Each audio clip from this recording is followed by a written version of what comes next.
a chance to seal it. It's done. It's Georgie Kelly. Rotherham United's pathway back to the Championship is opening up.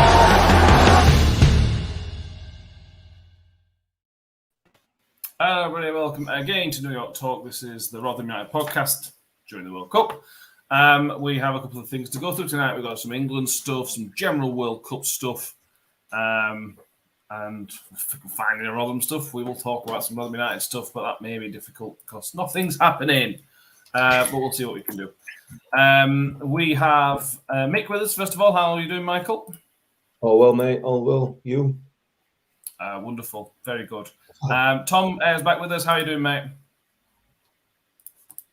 Yeah, I'm good. A bit gutted after my prediction, but we'll get into that. Oh, mate. Some of the predictions we had on this show. Gosh. Danny picked Qatar as the dark horses, so don't worry about it. It's not the worst prediction of the week. Very true. So we are going to have a quick look back at the England-Iran game that was on Monday. We'll have a quick sort of look back at some of the highlights from the World Cup, and then we'll look ahead to what could be the qualification clinching game on Black Friday against America, which could be fun. Mm-hmm. Danny will be joining us very shortly. We'll be here very, very soon. Do we have any highlights? So the first week, we're now finished. As we're recording, we've just finished the first round of fixtures. So everybody's played a game. We'll sort of go through any standouts and things like that. I'll start with you, Mick. Do you have any highlights? Do you have a moment that you thought, oh, that was funny, that was good, that was special? Anything that stands out? Or hated? Have you hated something? I know you're a moaner, so if you want to... Yeah, I've got lots of stuff that I've disliked about it. I'll be honest with you, I've got quite into it. Up until today, I was starting to really, really enjoy it. For me, the best game of the tournament so far was the Canada-Belgium game last night. I really enjoyed that game. Thought it was a great game, and I thought Canada were incredibly unlucky not to come out of something with that. Yeah, it's been a really, really good start to a crappy tournament, hasn't it?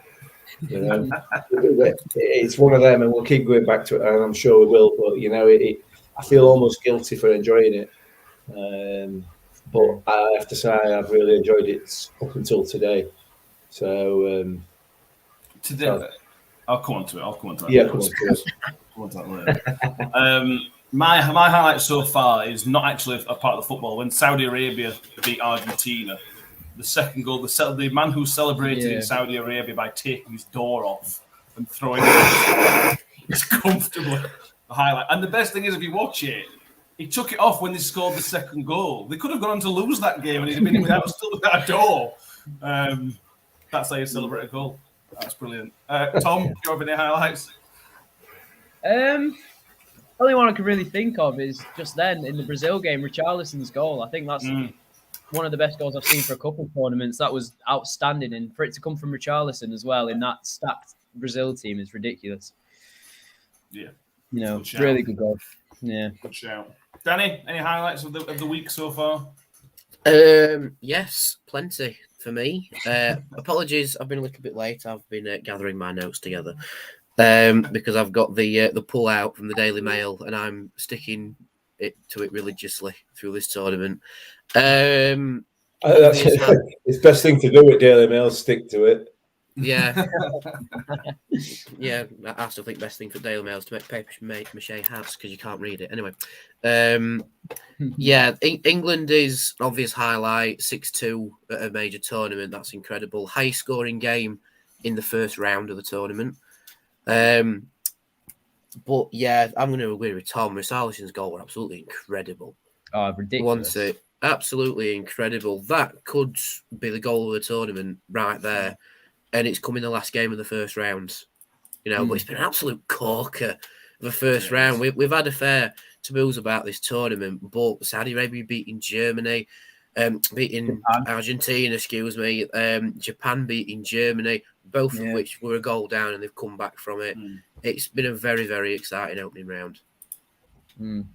Everyone can beat everyone, you'd say, wouldn't you? It's a bit like the championship in a way, isn't it? Maybe that's why we're enjoying it and no one else. Exactly.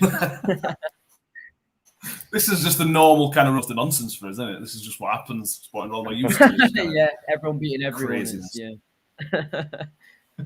Yeah. Yeah. So let's go through. Let's start with the negatives. We always have to do with FIFA and sodding World Cup. We have to start with some negatives.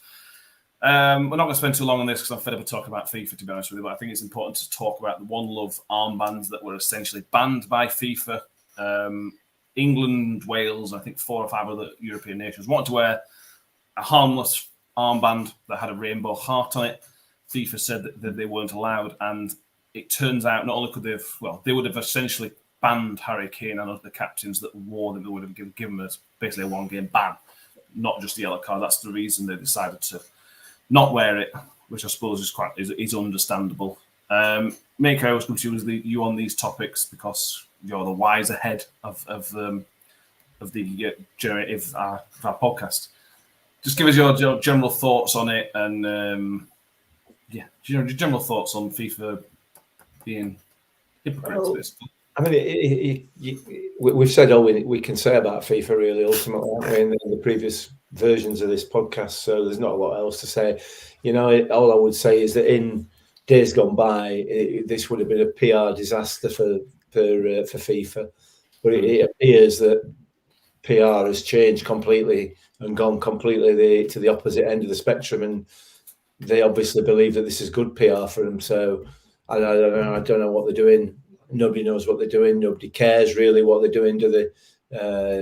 Everybody's just going to get on with the football and try and ignore it until afterwards, and then hopefully once this is all over and done with,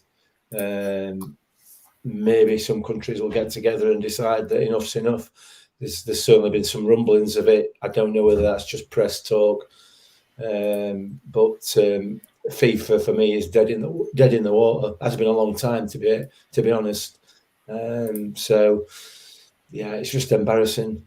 I can't think of another word. The behaviour and the way that they're going off is carrying on is just embarrassing. Really, what can you do? They just whatever. There are pictures circulated on social media of Gianni Infantino taking a picture with a German politician who is wearing the One Love armband, and Infantino's pointing to the armband as if he's happy with it. So for them to, it's just hypocrisy. It's a photo opportunity. Tom, it's weird. It's weird, yeah, it's weird. Tom, what are your thoughts on what do you think the England and the rest? It's not just England, but the other teams were right just to say we want to make a stand, but we've got to be careful on our tournament. Yeah, I think. Well, have you seen just a quick note? The Danish journalist that got approached by a police officer and got asked to take his off as well, and then Alex Scott wore one at the side of the pitch. It's not like it's not a big thing that it's going about. I don't know. I didn't know that Kane got threatened with a ban, so that's kind of changed my perspective on it. But I don't know. I'd say if you're so strong about these opinions, then you'd accept a ban, wouldn't you? And all the repercussions behind it. I don't know. Like Mick said, it's too political, this tournament, for my personal opinion. I'd rather just watch the games and be happy that Saudi Arabia are enjoying a victory against Argentina and have a public holiday because of it. That's the sort of stuff that the World Cup's about. It's the fun stuff. It's not this whole political aspect of it that no one really tunes in for. Obviously people care about it, but people don't tune in to the World Cup to watch the political aspects. They tune in for the football itself. So in that regard, you can talk about this for hours, but yeah, I don't know. I don't agree with it. I think if Kane wanted to do it, he should have, and I don't know. Yeah. That's my personal opinion. What I would like to see, next, I know this won't happen, but I would love to come out in training gear, full rainbow outfit. Let's have rainbow boots, rainbow laces, warm-up jacket with rainbows all over them. Jack Grealish's headband needs to be a rainbow headband. If they want to be funny about it, let's just go balls out. Let's just get on with it. Make a proper statement. I don't know. I'm quite petty, but I think that's what I would like to see. What happened, obviously.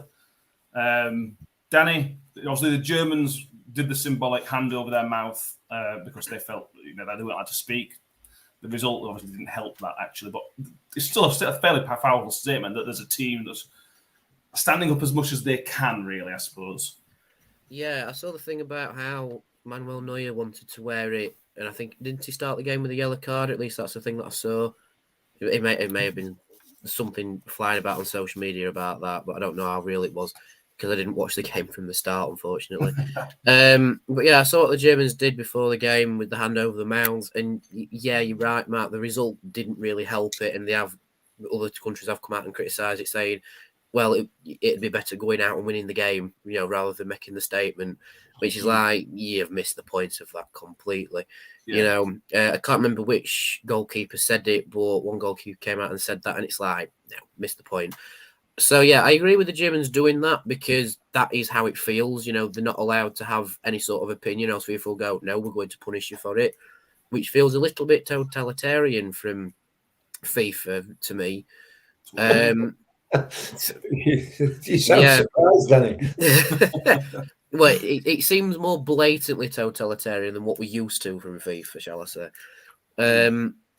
It's just a strange tournament. It's a very political tournament, and they're actually making no attempt to hide it now. It's just there for everybody to see. The political side of it has been masked ever so slightly by some cracking football that we've seen so far, but that doesn't take away from the fact that they've stopped England, Wales, I believe, the US, and to a point Germany from just saying, look, we don't agree with what this country says about human rights, and we're going to show that. And FIFA have gone, no, we're going to get punished for it. I saw in the comments that England, Germany, and Denmark, that's the other one, Denmark suing FIFA as well as Budweiser. Can completely understand that. And I have my suspicions that the reason why Denmark are wearing their flag on their kit is so you can actually tell which country it is from a distance because they've got the coloured out kit, haven't they? It's a very, very strange tournament, just good football. It'll go down for the wrong reasons, this World Cup. We'll look back in 20 years' time and we're just like, do you remember that World Cup that was blatantly political? Oh, yeah, the 2022 one. Yeah. Well, the England one. Yeah. Yeah. Simon Thorne says, not fair to expect individual players to make the statements up to domestic FAs that should be standing up. Yeah, the players have been backed up more than they are. Obviously, FIFA don't help. Again, I'm sure that's not the last political football conversation we're going to have for the rest of this tournament. I hope it is, but I say with some confidence it is not. So let's move on and come back to that whenever it rears its ugly little head in a couple of days' time.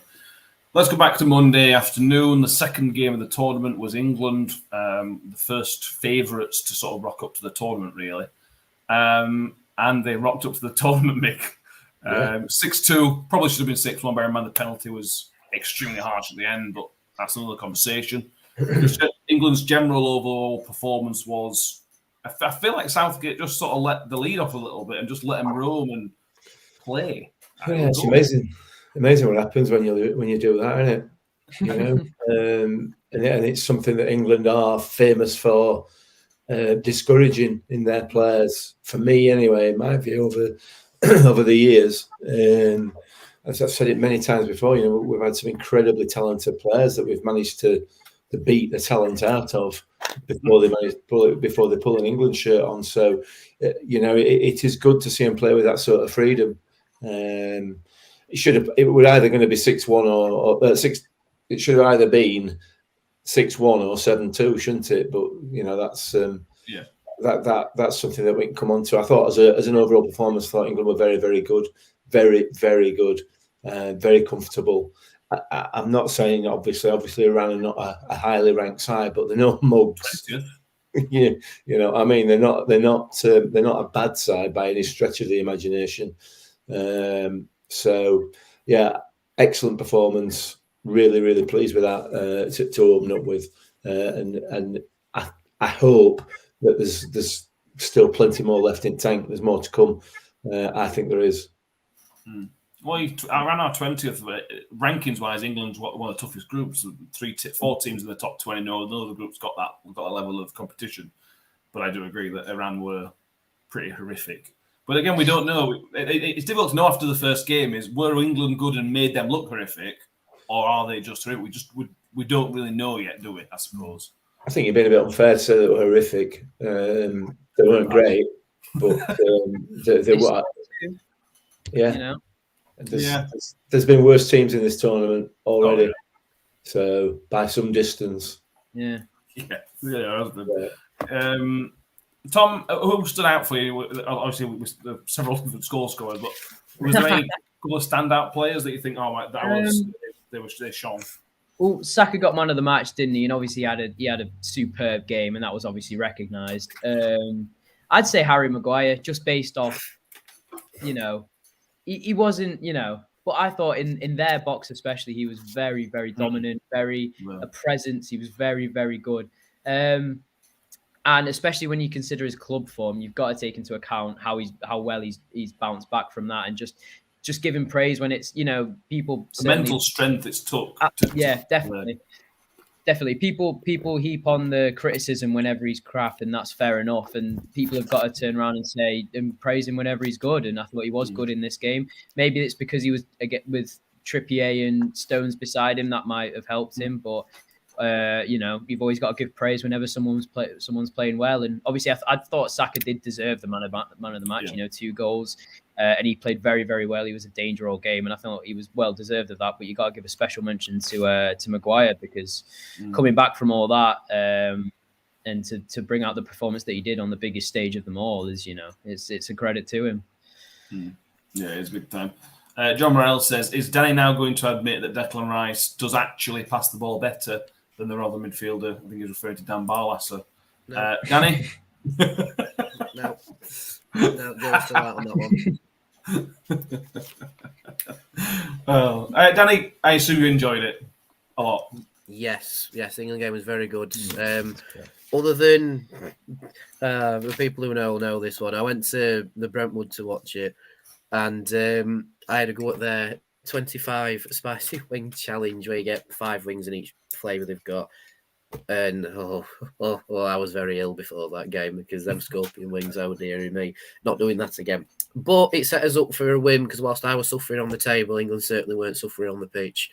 And we put in a fantastic performance, I thought. It were a very good team performance, other than I think conceding the penalty, and we went to sleep for Iran's first goal. In my opinion, fair play to the lad who I've seen on social media who won about 2,500 on the 6-2 correct score. That's a madness. I'm sure we'll talk about this in a second, but it were a very soft penalty. I think the only reason they should have given it was if they'd given Maguire's in the first half, even though that was more of a penalty, and they didn't give it. So I think the reason they did give it was because they were 6-1 down, and they just went, it won't impact the game, be right. I can only assume. Let's might as well cover this because we must mix here. Apparently, different championship referees. I mean, we talk about consistency. We'll talk about the time added on, I suppose, later on in the show, actually, because that's an interesting point. But Harry Maguire was not fouled according to the referee. There was the Iranian player fouled, apparently, according to the referee. And then the day after, we were playing rugby in the first half. Apparently so. To compound the issue, 24 hours later, you have the Argentinian penalty, which is almost a carbon copy of Harry Maguire getting dragged vow. Inconsistencies, Mick, and we talk about this a lot, don't we? We do, and I'll be honest with you. The standard of refereeing, I think, in this tournament so far has been absolutely at the top drawer. I think it's been very, very good. I think what I also think, though, is that the referees have been badly let down by VAR on a number of occasions. And that England game is a perfect example. Let's be under no illusions.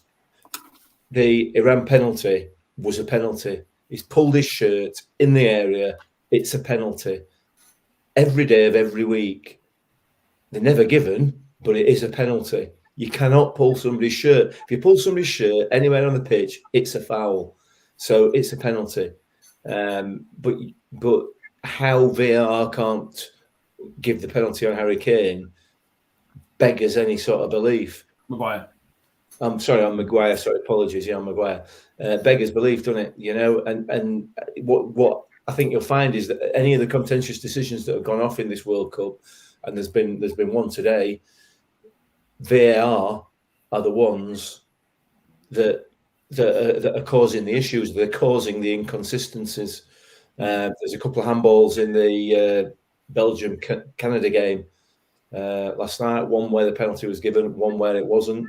There's also a foul and another penalty that Canada should have had in the first half. VAR looked at and wasn't given, and yet they give another one today. You know, for me at the moment, the inconsistency is sitting with the people who have got every single possible tool you could wish to have to get the decision right. That is where the issues are sitting, and the two penalties, or the penalty and the non-penalty in the England-Iran game, are an absolute perfect example of that. And hopefully Collini will be sitting them down, staring at them with his eyes as he does, and saying, "Now then, sit those two together and tell me why one is and one isn't." We'll have to wait and see. But yeah, I mean, it was just nailed on, wasn't it? Absolutely nailed on, that one on Maguire. I have no understanding whatsoever as to why that wasn't given. I cannot give any reason whatsoever. It was given at a time where the game wasn't exactly in the balance, but it was at a time where it wasn't 5-0 or 5-1. It was relatively in the game. So obviously that shouldn't impact the game, but we know it does. You can give the referee. The referee needs some assistance there. You know, there's no way that, unless he's looking directly at that incident, and bearing in mind there's almost 20 players in box, you know, you can understand why the referee doesn't see that. If he's looking in the opposite direction or looking at somebody else, he's not going to see it. So that's why they are there. Yeah. Paramount UK says Mick praising referees. Think I'm going to be sick. And John Morell says VAR just needs to get in the bin. No, it doesn't though, does it? It doesn't. If it's used correctly, then yeah, it can be brilliant. It needs to be operated by people who are competent. Yeah. I agree. Another aspect of the refereeing, Phil actually points out, I think he says, I think it's from a Robin Knight point of view, we need to watch out when the season restarts concerning added time. Yeah. Now, this is interesting, and to be honest with you, I'll come to you to this one, Tom. I'm a massive fan of this. Referees are being really strict on how much time they're adding on, which is fine, but it's all about consistency. It's got to happen every single game. But we're getting the time back finally, and long may that continue. Yeah, no, I'm fine with it. I think it's a good thing in all reality. You know, you always, I don't watch rugby too much, but when I do watch it, it's so obvious when 80 minutes is up because they just stop the clock whenever there's a stoppage in play. And I feel like that's what they're going to try and. Well, I've always said, you know, that should be always what they should try and do in football, but. You know, you always get added time when it's an absurd amount. And you think, oh, how is it that long? But then you think, actually, how much football have I seen on the pitch? And you think, probably, yeah. And I think if they keep up to it, which Collina wants, I don't know. I've seen him mention about that's what they want to do for this World Cup. But in future times, I've no idea what they want to do. But if they want to do this, I'd fully back it because it's such it's a lot fairer way of looking at a game and literally clamping down on that time wasting that apparently Rotherham United are really bad for. So we'll see how that affects our games.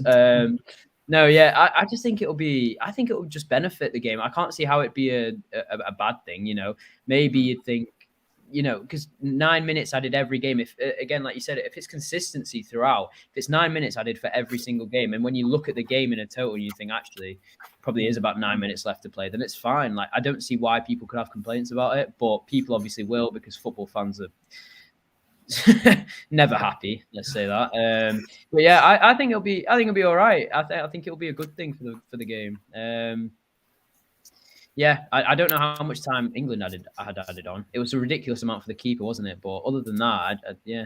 25 minutes for the whole game. 24 minutes, I think. Yeah, something ridiculous. It was like that crazy stat, weren't there? The 4 games with the longest injury time in World Cup history all happened on Monday. Yeah.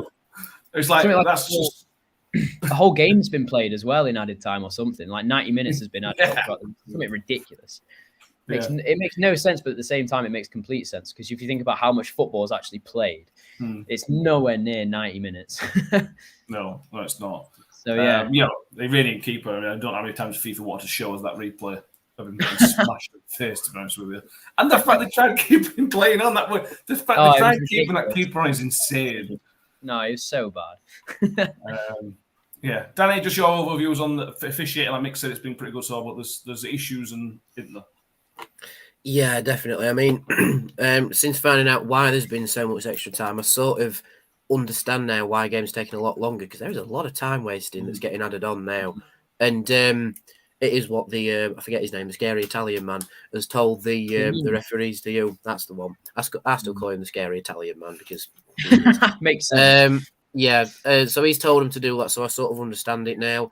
But I think it was last that told me that the England-Iran game is one of the longest recorded football games in history, where it's purely added time and not going into extra time being played. So it's one of the longest 90-minute football games in history, well, recorded history, which is crazy.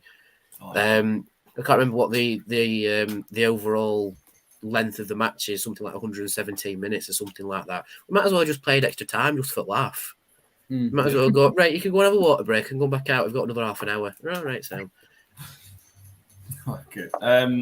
Paul Brock says, feel for those that leave 80 minutes. Could be another half an hour to play. Yeah. Keep an eye on that. John Morell says, right, did FIFA say on average the ball's in play for about 56 minutes? There's a championship that is even worse than that. Obviously, Robin against Wickham is historically famous for, I think, 33 minutes, 34 minutes.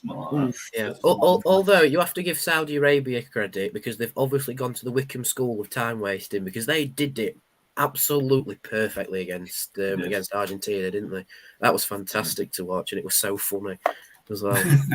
Yeah. Back on the performance very quickly, mate. Got plenty to cover tonight, but go back quickly on the performance. I want to give a question mention for Harry Kane. I thought Harry Kane was excellent. His link-up play and his build-up play. He didn't score, obviously, but he would have scored had we given the penalty. But I thought his link-up play is. We sometimes lose it when it comes for England. It comes deep and it doesn't work. There's no runners beyond him or whatever it is. It don't work like it does for Spurs. It worked. You had those people running behind and using the space that he'd vacated. Yes, he actually didn't score, but I thought Kane was incredibly effective for the role we wanted him to play. He was, and he got the assist for was that for Bellingham's goal? I can't remember. He got two, I think. Did he get two? Yeah, he got two assists.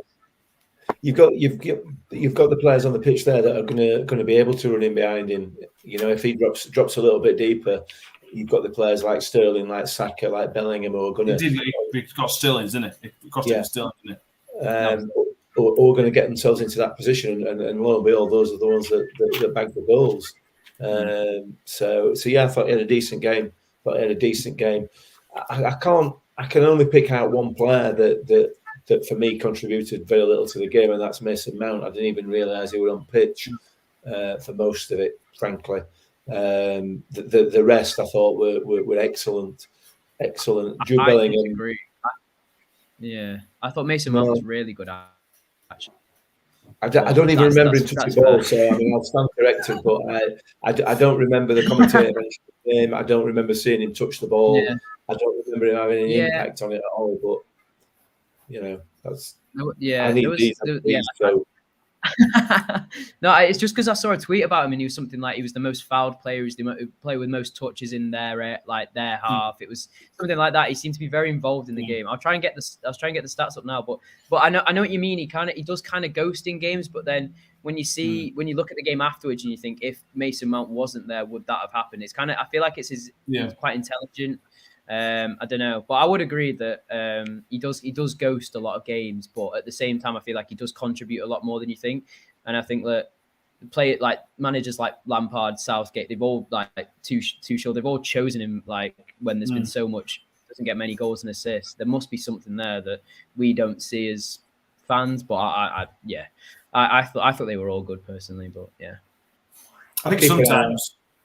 You don't see as much watching on telly, and none of us are in Qatar to watch the game, so I think that's possibly part of it. We all know from watching Rotherham, it's different games at the game than it is at home. Let's move on. Is there anything else you want to cover from the game? I thought it was good that I know this is only a minor thing, but Saka got a goal, Rashford got a goal. it sort of kills the ghost of 2020 final a little bit, with the penalty misses. I'm hoping it just lifts, if they had any weight, I'm hoping it just lifts that and they can just sort of move on and forget it as best they can. Yeah, that's the angle a lot of news outlets talk, justice for the World Cup final, how the two guys whose mistakes, to use one word for it, lost us on penalties, and then the first game of the following tournament they've scored. So it's sort of like a redemption arc for them two players per se. But it was just nice to see him score. It's nice to see, like Saka score, one of the young lads. It's nice to see Bellingham open his account. I know, which is quite scary that he's 19.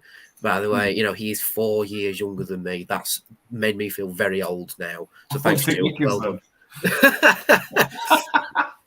I mean, make no offense intended in the slightest with this. I don't take mate now. But when you're at my age and you've always grown up with players being older than you, and now suddenly the younger ones are on the world scene, it's a bit. I'm feeling a bit old now. It's made my knees feel a bit old. But just wait till you get a player who you think is senior and they're the same age as you. That's when it's bad, mate. Yeah, good point. Yeah, good point. But yeah, it's just great to see him on the score sheet. It's a shame Harry Kane didn't bag, and we've sort of earmarked him as one of the contenders for the Golden Boot. But his time will come, won't it? Yeah, just great to see the younger players scoring, and Sterling as well. First goal at a major tournament for him. So we see it and from Rashford as well. So it's just building up. Like the younger generation are now coming through, and it could be the younger generation that drags us over the line. Who'd have thought that? I know, funny that. You can't win anything with kids, as they used to say. Yeah. John Morell says, we can't not talk about this guy. Jude Bellingham was training with Birmingham's first team at 14-year-old. That doesn't surprise me. Mick, I'm not going to say he's not a revelation because we all know Jude Bellingham's an excellent footballer. But to see him do it in an England shirt is something. How many players in the past have been amazing and then they put the England shirt on and for one reason it doesn't work? It just worked for Bellingham. And I think that's his position. He's in the team. He's done. That's no more questions. Yeah, 100%. It works for Bellingham because he's quality, absolute quality. But it's not worked in the past because of the England setup for me. Managers have refused to play players because of their age, because of their inexperience, been unwilling to do it, and they've tried to trust in the old guard. It's been tradition down the years for England managers to do that. Gareth Southgate has probably gone further than most, I would argue, in terms of the youth that is introduced into the squad, and players like Bellingham and Foden and Saka. They would never have got a look in an England squad, not even maybe even 10 years ago, but certainly not 20, 25 years ago. They would have never got a look in. And with players like Bellingham about the future for England, assuming that whoever the England manager is, assuming they continue that to play players like that, then the future for England will be bright as well. But as soon as we drop back to this, in 7 or 8 years' time, when Jude Bellingham's a well-established player and his form drops off, if we're still playing him, then that over above somebody else that's coming through, then that's when it all starts to go a bit Pete Tong. But it's great to see. It's fantastic to see. I think somebody mentioned it in the comments earlier on. I think they've just about got at the moment the right kind of blend between experience and youth. It is a really, really good setup at the moment. But we don't want to be pulling those players out. You know what I mean? Yeah, I agree. Any other England? Before we move on we'll move on to the American game in a minute. But any other England-Iran talk that we haven't talked about that we need to mention? I'm not going to cover each goal individually because there were just too many. Highest scoring game at the tournament so far with 8 goals. It is. That'll take some beating, to be honest with you. Yeah, but Spain had to go on pippers for highest scoring team, didn't they? They were very, very good. Yeah. They were, but how bad were Costa Rica? Costa Rica was one of the worst performances at a World Cup I can remember. They were worse than Panama, and Panama were terrible in 2018. Yeah.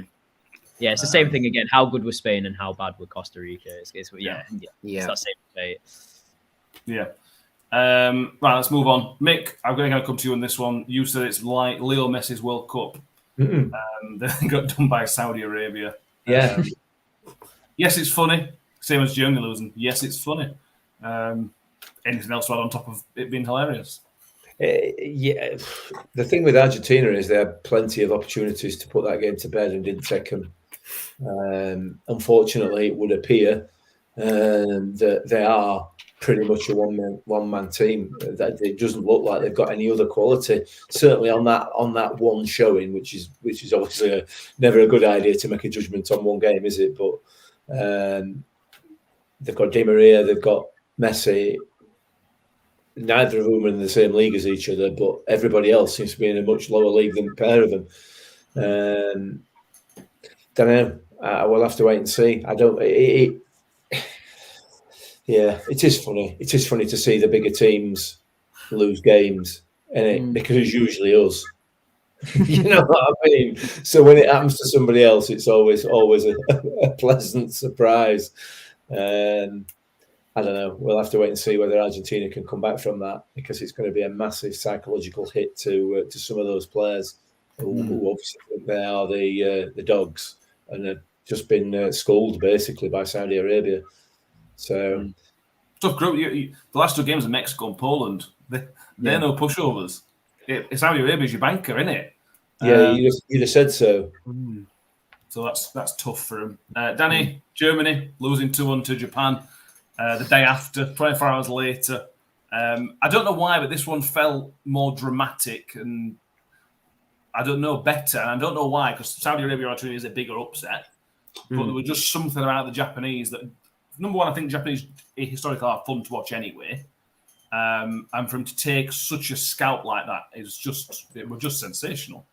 Yeah, I think the Saudi Argentina result sort of just came out of nowhere. Weirdly, Argentina have gone 1-0 up with Messi's penalty, and then it's sort of like oh my God, Saudi Arabia are in front now. Can they hang on to it? Yeah.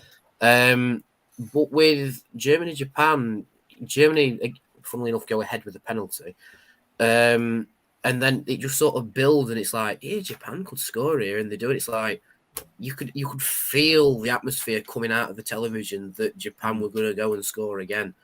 And I think that's why it's more dramatic, and fair play to their player. Just hurdling over the advertising board like they're just not even there. Like, that's the highlight for me, not even his goal. It just felt more, like you said, dramatic, and it just felt like the tempo built for Japan, and they just capitalised on it. And that's two of the favourites for this tournament losing their opening game. I think the only other favourites that won were England, Brazil, Portugal, Belgium, France. So that's two of the big teams already on a wobble. Like, fair enough, Argentina, they have recovered from those sort of setbacks in the opening game before. But Germany lost their opening game and just never recovered at the last World Cup. Could we be seeing the same again for Germany? Which would be quite funny. England progressing further than Germany in a major tournament. Never. Never. 2 in a row. Never. Yeah. A lot of fun. I think what made it better, I'm pretty sure Ali McCoyster on commentary, and that always makes things better.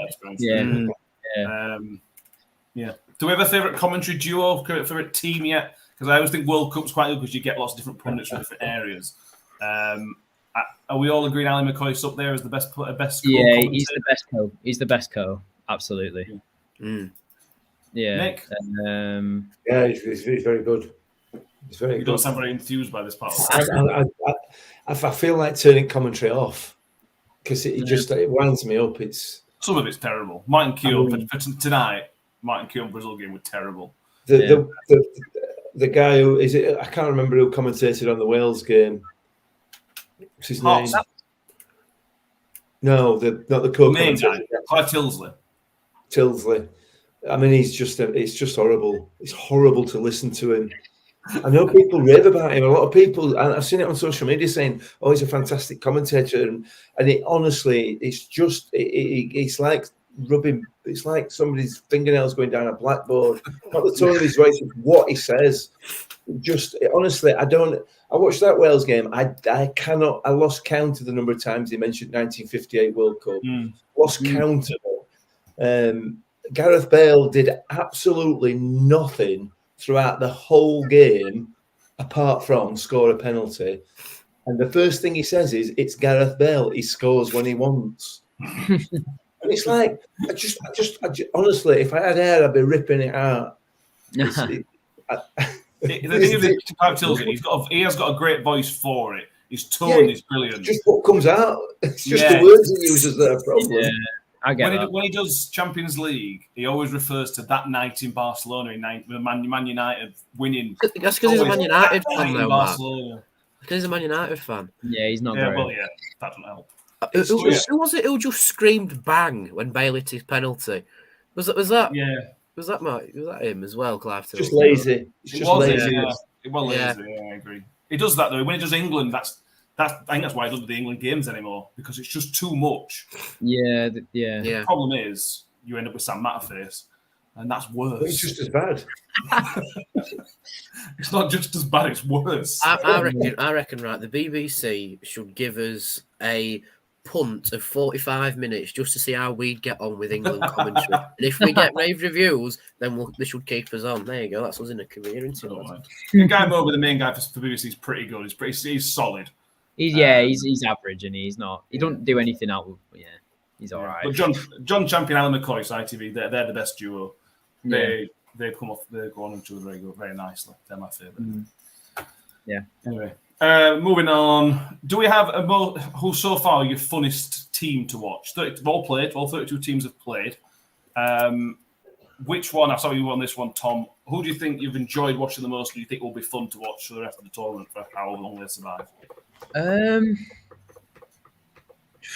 Brazil today were good. They were very fun to watch. Thought Spain progressed the ball very well. Thought they were good. But at the end of the day, it's England. It still is England. I think even if I wasn't an English fan, I'm still, they're still the best team to watch. You never know what you're going to get with them. And I think every nation knows that. We can turn up one day, but we're young, attacking, fluid, exciting. It's just all exciting with England. And, obviously, if I wasn't English, I might choose someone else. But I think even... as a neutral, I think even watching England is very, very exciting. And we always seem to be an entertaining game, whether that's because we get stuffed or because we are playing very well. It depends on the players and if they want to turn up or not. But yeah, I'd say England I'd say England. But there are so many good teams to watch at this World Cup. It's a very interesting World Cup. It is. Danny, so far, funniest team to watch? I'm sort of in agreement with Tom here. It's just I'm only really fussed about England's. Yeah. They're the only team that I really watch in depth. Other teams just on in the background. And it's like, funny enough, Spain have scored again. Oh, right, fair enough. But yeah, the teams that I'm keeping an eye on are England, because it's England. Denmark, because they're in the sweepstakes, and they started fantastically with a 0-0 draw against Tunisia. Brilliant. That was a terrible game, by the way. Yeah, it was. And Qatar, to see how badly I've cursed them with my prediction that there'll be what's the term we used? Dark horse. Dark horse, yeah. Not a good pick. Sorry, Qatar, I've cursed you. Sorry. That's what we do. Mick, I'm going to say Canada are fun. I really, really, really enjoyed them against Belgium. They just if they could shoot, they'd have won that game comfortably. It was just a lot of fun watching them play. Anything different for you? Canada. They absolutely gaffed Belgium. They absolutely gaffed them, and Belgium was so lucky to get anything out of that game. They didn't deserve a point, let alone the 3 that they got. But as you say, the safest place to stand on last night in that stadium were running back at Belgium's net, weren't it? Because you were never going to get hit with ball. I don't know how many shots they had, how many attempts on goal, something like 23, 25. All of which went from range from sort of row M to row Z. But it was a great game, a thoroughly enjoyable game, that, and you always felt that Canada might get something out of it. Listen, they after everything that we've said, they might progress out of this if they can actually hit the target. They might get out of that group. or they should get out of that group. To be fair, quite Yeah, comfortably. they've got So some yeah, good players. enjoyed that. Enjoyed Canada. I'm looking forward to seeing Cameroon, and they were a bit of a disappointment. I'll be honest. Yeah. I was looking forward to seeing Ghana. Unfortunately, I didn't get to see the whole game, so I don't know how they performed overall. But the game itself was quite an interesting game.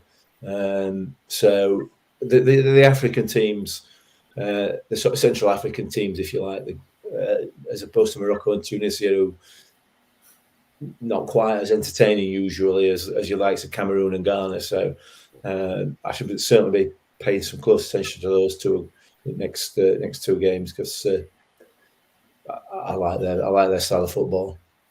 Ghana today were the first African team to score at this tournament. Morocco, Tunisia, and Cameroon all failed to score. They scored 2.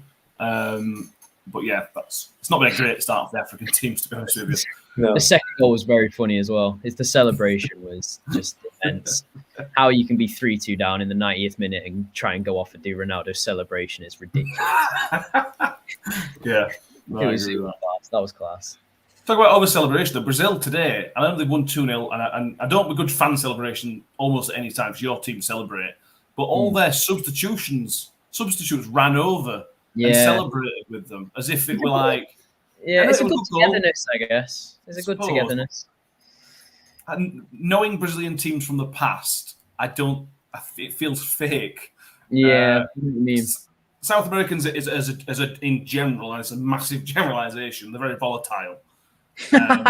Richarlison is a perfect example. Superb player, incredibly volatile.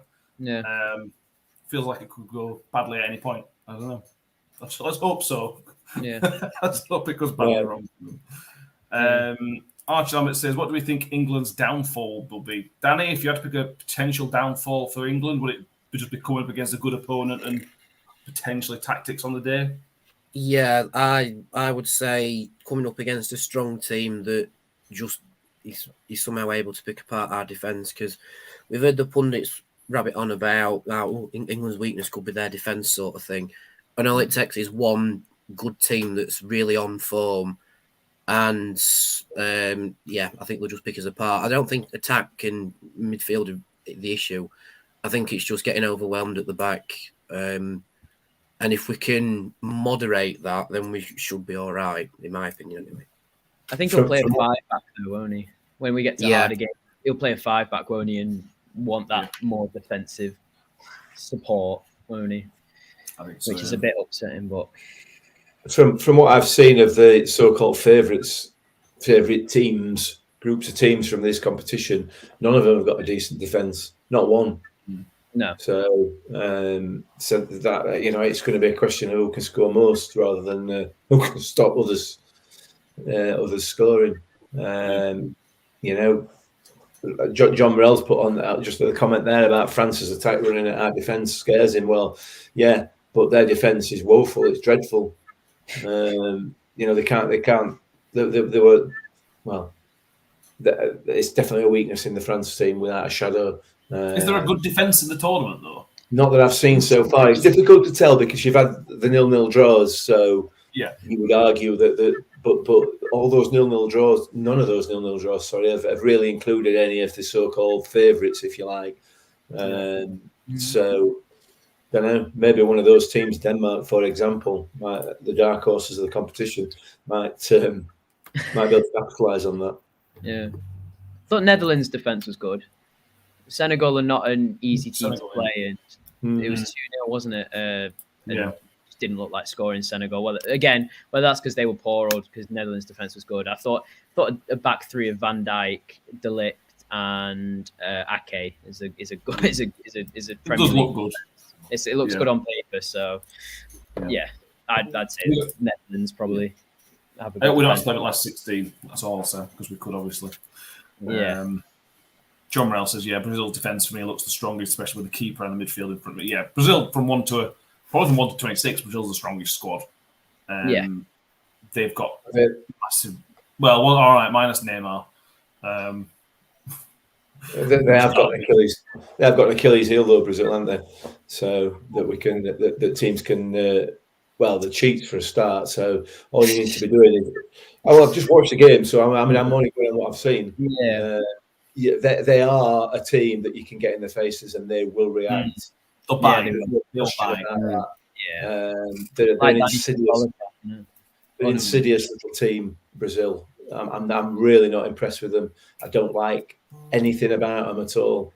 From a footballing point of view, you know, they're incredibly talented footballers, but it's like 26 petulant children, isn't it? You know, I think they are get-atable, definitely, Brazil, without any question. Yeah. Yeah, I think they've also got a slight problem with Neymar. I think that it's the problem that you have with Ronaldo and at times with Messi, because he's so important and so good. You're very conscious to try and get the ball through him. They slow the game down. Neymar slows the game down quite a lot for what Brazil were trying to do. They've got to work with that. Otherwise, that's an issue for them. But anyway, we'll come on to that at a later time. Let us move on to Friday, Black Friday, where England face America. Win will seal qualification for England no matter what. If Wales and Iran draw, not only will a win seal qualification, it will seal first place, which will obviously be sensational with the game to play. That'd be lovely. Danny, what do you think? We watched America against Wales. First half, they were very, very good. Second half, they couldn't deal with Kiefer Moore, who was just an average championship striker. What you think? What thoughts on what England? How can England hurt the Americans? I think the Americans had a good first half because Wales allowed them to have a good first half. Then when Wales turned it up a little bit, America got worried. I think they basically just play better than Wales, and we should be all right. Like America have got some big players in their team, but they've also got players who are like not as high profile, if you want to word it that way. Whereas basically every player in our squad is high profile and has that bit of quality about them. We need to watch Pulisic, that's for sure. But we've got these Chelsea teammates in our team, so they've obviously passed off the spy information about him, which is fine. So yeah, just get at America, just play the way we want to play, and try and adapt that to play around America. First goal is very crucial. I think if we get first goal, we will upset the Americans straight away. I would say play the game the same way we did against Iran, but we conceded twice. So a little bit of tinker work at the back, but in terms of attackers and midfielders, similar method to how we played against Iran, and we should be all right. We won't score as many. That is my prediction. But just play the way we've set up to play against Iran, sort the defence out, and we should be all right. And no giving away penalties that aren't penalties. Yeah. I think that's a bit outreach. Yeah. Yeah. John Morell says if we can't score against that defence, we need a slap. They couldn't handle that lump more. Yeah. Reports coming out are making, and this is the good thing with England, is we know the starting lineup a day before it actually happens. Unchanged. Harry Kane had a scan on his foot because he took a hefty knock to it, a very hefty knock to it. He's fine. Aaron Maguire also came off with illness, it seems like, but he's fine for the Friday game as well. Would you have been tempted into any changes, or because of the level of opposition, would it have just been sit as you are? It's key. This game is key. We need to win it in reality. We don't want to be going into that Wales game needing anything. I said that right at the start. Because it has a significance to Wales. They're already talking about knocking England out. Yeah. Which is just press desperately trying to create a rivalry that isn't there. You know what I mean? Wasn't it the lad who's from London who was saying they were going to knock out England from the World Cup? But Danny, this is exactly the point of these things. This is exactly the point. It's exactly why the press, why the BBC and other agencies, outlets, news outlets do these interviews. They do it for that reaction. It's a bit pathetic, really. The players shouldn't be. To be fair, the players shouldn't be drawn into it either. But it is what it is. Make no mistake, Wales are capable of causing us a lot of problems. Probably out of the other three teams in this group, they are the ones most likely to cause us problems. So let's not be having to rely on getting something from that game. We can beat United States of America. There is no way we should be coming out of that game tomorrow night on Friday night without 3 points. It's just not an option for me. They're not good enough, and they're not good enough to lace half our players' boots. So it's a fact. You know, if we genuinely think that we are capable of going distance in this tournament, United States of America should not be a problem for us, and it should not be a concern. I'm not saying it's going to be a walkover or easy, but we should be looking absolutely to be getting 3 points out of that game. Fair enough. I agree. I don't necessarily agree that Wales are better than them, but they are. Having watched the game on Monday, I'm not convinced. I even thought again caused them problems, but did they ever really hurt them? No, not really. Don't you can't just go on one game though, can you? And you've got to bear in mind the motivation that they will have for it's a whole nation, you know what I mean? So, I suppose. Tom, what do you think? What are we expecting? Fairly comfortable evening. I know they'll want to cause prize. I suspect they'll come early. I think America will try and come at us early. Yeah, they're a quick young team, aren't they? Like that's all that they've got really. They're not experienced. They don't know how to really. You know, if you look at some of their players, how many of them have played at the top level for more than 5 years? You know, you look at Pulisic as their captain, and you think he's a bench player for Chelsea, and he's not really that kind of vocal leader on the pitch, and you think, well, yeah, of course they're going to be at disarray. You know, if someone like Kiefer Moore comes on the pitch, you know, and he's, like we keep saying, an average striker, you know, he scored 4 goals in the Premier League this season compared to Kane, who is, you know, outwardly the best striker in the world at the minute, probably.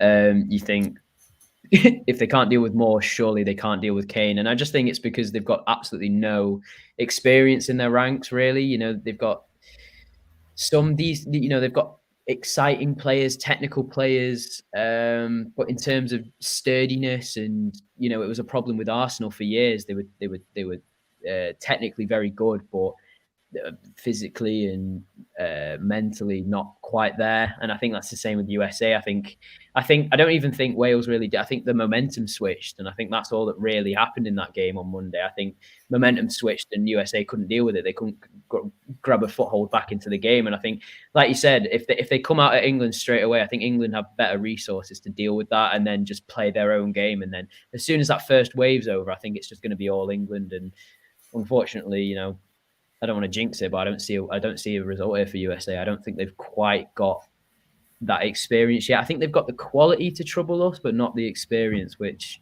I think is big, especially in a World Cup atmosphere. But that's the only reason I'd say that we do well against them, is because we just overwhelm them with experience of how to actually play a game of football and actually know how to see out a game and whatnot. Yeah, America were able to capitalise on Wales' inability to keep ball in first half. Wales just could not keep hold of the ball, and America capitalised on that. There's one thing that England are good at, and that's keeping hold of the ball. They're not, you know what I mean? So they're not going to get that. They're not going to be allowed into the game the way Wales allowed them in that first half. So, no, I agree. We should be steady away on Friday. This is the most positive I've ever heard Nick about England football. I can't believe what I'm hearing. It's incredible. You're normally Mr. Doom and Gloom. Every single tournament. I'm trying to be positive. I'm trying to be positive. When it comes to England, it's different. Yeah. Don't bring it up to me. I don't care. Exactly. Yeah. The referee is Jesus Valenzuela from Venezuela. It's quite interesting. He has obviously worked at referee, but he's not done any games this tournament. He looks fairly experienced. He's done Olympic Games. He's done a couple of Copa Americas. He looks solid. Well, he looks. Go on, what's the word I'm looking for? Experienced, which is what we like. Quite a lot of yellow cards over his career. Let's have a look. He's done 222 games and he's given 1,087 yellow cards. Yeah, but he referees in South America. But he referees in South America. Average about 5 yellow cards a game, very, very roughly. He's also given, 74 red cards, which is a red. That's quite a lot, isn't it? 74 red cards in 220 games. Again, he referees in South America. I know, but that's funny. I like that. Yeah, a red card every 3 games is due. So we'll see if we get one. We haven't got no red cards in the tournament so far. Let's see if we get one. Danny, I'll finish with you on that, and then we'll do predictions. What do you think from England? Would you have been tempted to any change, or are you happy as we are? I'm not sure, to be honest. I'm not sure. I would say keep it the same, because it's a winning formula, and if we win, then you can make the changes for the Wales game, and maybe rest your key players. I think that may be the way Southgate's looking at it. Yeah. Keep your key men in. If we win, go again against Wales. If not, tinker where it went wrong. I would maybe take Kane and Maguire out just to give him a little bit more respite. But I can also see an unchanged side turning out. Yeah. Yeah. Let's go for some predictions. Tom, you knock us off. Where do you want to go first, prediction-wise? Score prediction. Oh, we all got it badly wrong last time. 3-1. 3-1. I'm gonna. Yeah. All right. More positive this time. Yeah, I've learned from my mistake. Mick, you were the closest. You went 4-0. I was 6-2. You put a 4-goal margin. What you reckon for Friday night? Which is what I meant, 4-goal margin. I'm sure. 3-0. 3-0. Positivity. Danny? 2-0 England, I think. Yeah. Like it. I will go. I'll copy make and go 3-0. Can't think of anything different to put to 3-0. All very positive. Let's hope. Yeah, there we go. That's the international stuff done. I should mention a couple of bits from Rotherham. The FA Cup draw is scheduled on Monday evening, as far as I know. Obviously, that may change with the World Cup games. It's normally about 7:30. I think England are playing them. No, England play Tuesday, don't they? But we'll keep an eye on that. Obviously, we'll do a show on that. Have you enjoyed the content they've been putting out from Cyprus? I like this, like pre-season again. Danny, I'm enjoying it. Yeah, I'm loving it as well. Who'd have thought Tom Eames would be a master at Pictionary? Tom Eames. Is he? He apparently is, yeah. He's also got beautiful eyes, and I've not noticed that before. I know that's really weird and random, but he has got beautiful eyes. Next time you have a look at him, just saying. Go on, Ryan. That went quiet all of a sudden. It's all right. I'm not sure about the hair, but